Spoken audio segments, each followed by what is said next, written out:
Me llamo Elena Valdés. Nací bajo el cielo plomizo de las Rías Baixas, en una Galicia donde el mar no solo es paisaje, sino una forma de entender la paciencia. Crecí entre el olor a eucalipto mojado y el sonido constante del granito bajo la lluvia, en una familia que a ojos de todo el pueblo de Combarro, era el pilar de la rectitud. Mi padre, un hombre de ademanes firmes y silencios largos, y mi madre, la personificación de la elegancia discreta, me enseñaron que el apellido Valdés era un pacto con la integridad. O eso creía yo. Mi abuelo, Manuel, era mi brújula. Un antiguo oficial de la Infantería de Marina, que había pasado media vida mirando horizontes que yo solo conocía por sus relatos. Para él, el honor no era una palabra de diccionario, era algo que se llevaba en la limpieza de las uñas, en la puntualidad del saludo y en la lealtad a los que ya no están. 15 minutos después de que mis padres terminaran de cantarle el cumpleaños feliz a mi abuelo por sus 80 años, el mundo que yo habitaba se desintegró. No fue un estallido ruidoso, sino una intrusión de realidad fría. La Guardia Civil y agentes de la Policía Judicial de la Armada entraron en el pazo familiar. Recuerdo que los globos de color azul marino aún se mecían con la brisa que entraba por el porche, y el pastel de almendra, apenas empezado, presidía la mesa como un monumento a una alegría que resultó ser de cartón piedra. Pero para entender ese momento, debo retroceder una hora. Debo hablar de Adrián. Adrián, mi marido, es un hombre que aprendió a leer las sombras antes que las palabras. Es miembro del grupo de operaciones especiales, sus ojos nunca descansan del todo. Tienen esa cualidad de los que han visto el peligro de cerca, una calma que inquieta. Estábamos en el jardín de la finca, rodeados de familiares y antiguos compañeros de armas de mi abuelo. El aire olía a brasas y a mar. Todo parecía perfecto. Elena, coge tu bolso. Nos vamos. No preguntes, solo sonríe y camina hacia el coche, me susurró al oído, su voz era un hilo de acero envuelto en seda. Al principio solté una pequeña risa, pensando que era una de sus tácticas para escapar temprano de los compromisos sociales que tanto le agotaban. Adrián, por Dios, es el gran día de mi abuelo. Mis padres han estado planeando esto durante meses. No podemos irnos antes del brindis principal. Él no se rió. Me miró con una intensidad que me hizo perder el equilibrio interno. Sus dedos apretaron suavemente mi mano, no con fuerza, sino con una firmeza protectora. Elena, confía en mí. Aquí hay algo que no encaja. He visto movimientos en el perímetro que no son de invitados. Hay personas en la cocina que no son el catering. Coge tus cosas. Ahora. En ese momento vi a mi padre Luis, riendo con un coronel retirado, mientras mi madre servía albariño con una mano que ahora que lo observaba bien, temblaba imperceptiblemente. La disonancia entre la calidez de la fiesta y la frialdad en la voz de Adrián creó una grieta en mi pecho. Adrián siempre decía que en la guerra, el ruido más peligroso es el que no debería estar ahí. Y en ese pazo, todo era demasiado ruidoso, demasiado perfecto. Caminamos hacia la salida lateral. Pasamos junto a mi tía Carmen, que devoraba un canapé de pulpo. ¿A dónde vais, pareja? Si aún no ha salido la queimada. Exclamó con esa alegría ruidosa de las fiestas gallegas. Adrián se ha dejado las luces del coche encendidas, volvemos ahora, mentí, y sentí que la palabra me quemaba la garganta. Una vez que cerramos la puerta del coche, el silencio fue absoluto. El pazo quedó atrás, iluminado como una joya entre los árboles. Adrián no arrancó de inmediato.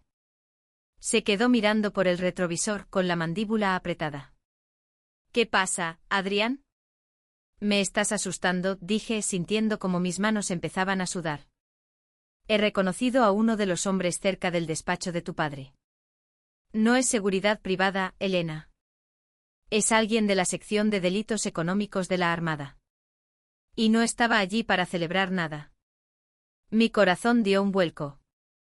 Mi padre gestionaba desde hacía años los fondos de la Hermandad de Veteranos del Atlántico, una organización benéfica que ayudaba a las familias de marinos fallecidos o en situaciones precarias. El abuelo Manuel era el presidente honorario, pero debido a su edad, había delegado toda la operatividad en mi padre. Eso es imposible, susurré. Mi padre vive para esa hermandad. Es su orgullo. A veces el orgullo es la máscara perfecta para la desesperación, respondió él, arrancando finalmente el motor. Nos vamos a quedar a medio kilómetro en el mirador. Si me equivoco, volveremos y pediré perdón de rodillas. Pero si tengo razón. No quiero que estés en medio del fuego cruzado cuando lleguen. Aparcamos en el mirador que dominaba la ría. Desde allí, el pazo era una mancha de luz dorada en la oscuridad de la costa. Pasaron 15 minutos. 15 minutos en los que intenté convencerme de que Adrián era un paranoico, de que mi familia era lo que siempre había parecido, una roca de valores inquebrantables. Entonces las luces azules y rojas aparecieron. No una ni dos, sino un convoy silencioso que subió por el camino de grava. Vi las siluetas oscurecer las ventanas del salón. Escuché, a pesar de la distancia, el eco de un grito que reconocí como el de mi madre. Me tapé la boca con las manos, sollozando sin lágrimas, con un dolor seco que me subía por el cuello. ¿Por qué, Adrián? ¿Por qué lo has hecho así? Porque tu abuelo no merece que su nombre sea el escudo de un criminal, dijo él, girándose hacia mí. Su rostro estaba lleno de una tristeza profunda. Elena, tu padre no solo estaba desviando fondos. Estaba usando la identidad de tu abuelo para autorizar transferencias de activos que pertenecían al Ministerio de Defensa. Lo descubrí hace 3 días mientras ayudaba al abuelo con su ordenador. No podía decírtelo hasta estar seguro. Si no avisaba yo, la mancha caería sobre Manuel. Y él no sobreviviría a esa deshonra. Esa noche el aire de Galicia se volvió irrespirable. Los días que siguieron fueron una lección acelerada sobre la fragilidad de la identidad. Descubrí que mi padre, aquel hombre que me leía a Rosalía de Castro cuando era niña, había desviado más de 600.000 euros de la hermandad para cubrir deudas de inversiones fallidas en empresas fantasma. Pero lo peor no fue el dinero. Lo peor fue la traición a la confianza del abuelo. Fuimos al hospital 2 días después. El abuelo Manuel había sufrido un episodio de hipertensión durante la redada y estaba bajo observación. Cuando entré en la habitación, lo vi más pequeño, como si la verdad hubiera succionado el aire de sus pulmones. Elena, dijo con voz de papel de fumar. Dime que no es verdad. Dime que Luis no usó mi firma para robarle a las viudas de sus compañeros. Me senté a su lado y le tomé la mano. Sus dedos, que antes olían a tabaco de pipa y a mar, ahora olían a desinfectante. Lo hizo, abuelo. Pero ya se ha acabado. Adrián se aseguró de que las pruebas fueran claras para que a ti no te pasara nada. Manuel cerró los ojos y una lágrima solitaria se perdió entre las arrugas de su mejilla. He pasado 80 años cuidando mi uniforme, hija. 80 años creyendo que la familia era el puerto seguro. Y resulta que el naufragio estaba ocurriendo en mi propia sala de estar. En ese momento comprendí algo fundamental sobre el crecimiento personal. Durante toda mi vida, yo había sido la hija de. Había aceptado la narrativa de mis padres sin cuestionarla, buscando siempre su aprobación, confundiendo la lealtad con el silencio. Pero mirar a mi abuelo destruido por la codicia de su propio hijo me dio una fuerza nueva, una claridad dolorosa pero necesaria. Abuelo, le dije apretando su mano, el honor no ha muerto. El honor es Adrián llamando a la policía para salvarte a ti, aunque supiera que yo lo odiaría por un momento. El honor es que tú estés aquí, dándome la mano. La mancha es de papá, no tuya. Ni mía. Adrián entró en la habitación poco después. Se quedó en la puerta, respetuoso, manteniendo esa distancia de soldado que sabe que ha causado una herida necesaria. Mi abuelo le hizo un gesto para que se acercara. Hijo, dijo Manuel, hiciste lo que yo hubiera hecho de tener tus años y tu claridad.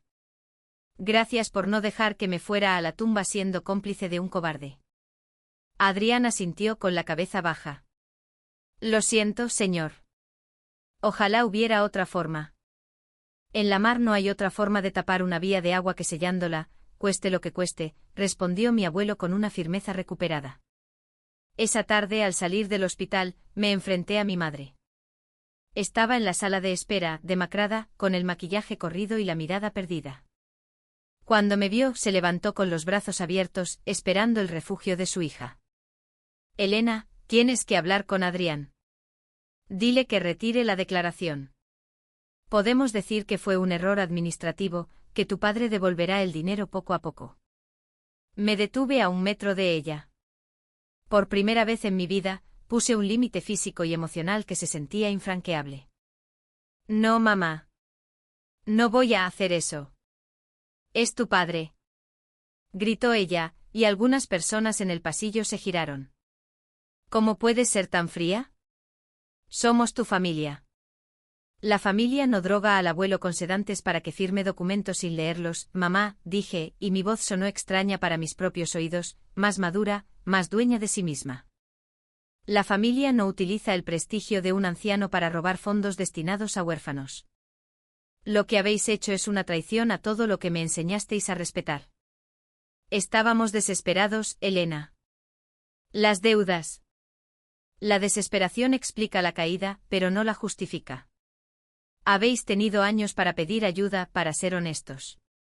Elegisteis la mentira y esperabais que Adrián y yo fuéramos vuestros cómplices por lealtad.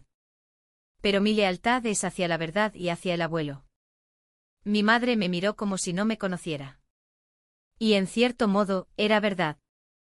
La Elena que ella podía manipular había muerto en el jardín del Pazo. Los meses siguientes fueron un invierno emocional. Mi padre fue procesado y ante el peso de las pruebas recogidas por Adrián y la Guardia Civil, no tuvo más remedio que confesar. El escándalo sacudió nuestra pequeña comunidad. Las miradas en Combarro eran puñales de lástima o de juicio. Adrián y yo nos mudamos a una pequeña casa de piedra cerca del faro de Cabo Home. Necesitábamos el aire puro, el sonido del Atlántico rompiendo contra los acantilados para limpiar el ruido de los abogados y los titulares de prensa. Fue allí donde mi relación con él se transformó. Una noche, frente a la chimenea, le pregunté: ¿alguna vez dudaste? ¿Antes de llamar a la sección de inteligencia de la Armada? Él dejó de limpiar sus botas de montaña y me miró seriamente. Cada segundo, Elena. Sabía que al hacerlo corría el riesgo de perderte. Pero si no lo hacía, estaba condenando a vivir una mentira el resto de tu vida. Y yo te quiero demasiado para dejar que vivas en una casa construida sobre arena movediza. Le abracé y lloré. Lloré por la pérdida de mi inocencia, por el padre que creí tener y por la dificultad de ser adulto. Aprendí que el amor verdadero no es el que te evita el dolor, sino el que te acompaña a través de él para que salgas más fuerte al otro lado. El abuelo Manuel vino a vivir con nosotros. Pasaba las tardes sentado en el porche mirando el mar. A veces hablábamos de las cosas que realmente importan. ¿Sabes, Elena?, me dijo un día mientras el sol se ponía, tiñendo el agua de un naranja herido, la vida es como una red de pesca. A veces atrapas cosas hermosas, y a veces atrapas basura del fondo. Lo importante no es lo que cae en la red, sino tener el juicio para saber qué devolver al mar y qué conservar. Mi padre recibió una condena de 5 años. Mi madre, con una pena menor por complicidad, se mudó a otra ciudad, incapaz de soportar el peso de su propia imagen rota. Yo fui a visitarlo a la cárcel una sola vez. Fue una reunión extraña. Lo vi tras el cristal con el uniforme de interno, y no sentí odio. Sentí una profunda y melancólica compasión. Era un hombre que había olvidado quién era por miedo a no ser lo suficientemente exitoso. Elena, hija. Empezó a decir con los ojos húmedos. No he venido a juzgarte, papá. Eso ya lo ha hecho la ley. He venido a decirte que te perdono, pero que ya no soy la niña que creía que eras perfecto. He aprendido a quererme a mí misma lo suficiente como para no cargar con tu culpa. Él bajó la mirada, avergonzado. El abuelo. ¿Cómo está? Está en paz. Porque la verdad, aunque duele, al final te permite descansar. Deberías intentarlo alguna vez. Al salir de la prisión, sentí que mis hombros se enderezaban. Ya no caminaba encorvada por el peso de los secretos ajenos. Había establecido mis fronteras. Había aprendido que el respeto por uno mismo es el cimiento sobre el cual se construye cualquier otra relación saludable. 1 año después, el abuelo Manuel falleció. No fue una tragedia, sino un suspiro final, como una marea que se retira lentamente. Murió en su cama, en nuestra casa cerca del faro, escuchando el sonido de las olas que tanto había amado. En su testamento nos dejó una pequeña nota a Adrián y a mí. A mi nieta Elena, le devuelves el orgullo de mi apellido no por llevarlo, sino por honrarlo con tu valentía. A Adrián, gracias por ser el ancla cuando la tormenta se llevó todo lo demás. Recordad siempre que la verdad flota. Podéis intentar hundirla con todo el oro del mundo, pero siempre, siempre encontrará el camino hacia la superficie. Hoy, camino por la playa con Adrián. Nuestra hija, una pequeña de rizos oscuros que lleva el nombre de mi abuela, corre delante de nosotros buscando conchas. El pasado sigue ahí como las rocas que quedan al descubierto cuando baja la marea, pero ya no tienen el poder de lastimarnos. He aprendido que la familia no es un lazo de sangre que te obliga a la ceguera. La familia son aquellos que te desafían a ser mejor, que te sostienen cuando te rompes y que tienen la honestidad de decirte la verdad, por mucho que escueza. Mi nombre es Elena Valdés. Y aunque mi historia comenzó con una traición bajo globos de fiesta, termina aquí, frente al mar, con el corazón en calma y la conciencia limpia. Porque al final la única propiedad que realmente poseemos, la que nadie nos puede arrebatar si no la entregamos nosotros mismos, es nuestra propia integridad. Y esa, os lo aseguro, vale más que cualquier tesoro que se pueda ocultar bajo el granito de Galicia. A medida que la historia avanza, el enfoque se centra en la reconstrucción del yo de Elena. Durante los meses de reconstrucción, descubrí que mi pasión por la restauración de muebles antiguos no era solo un pasatiempo, sino una metáfora de mi vida. Me gustaba tomar algo que otros daban por perdido, quitarle las capas de barniz viejo y sucio, y encontrar la madera noble que siempre estuvo debajo. Adrián me observaba trabajar en el taller que montamos en el antiguo granero.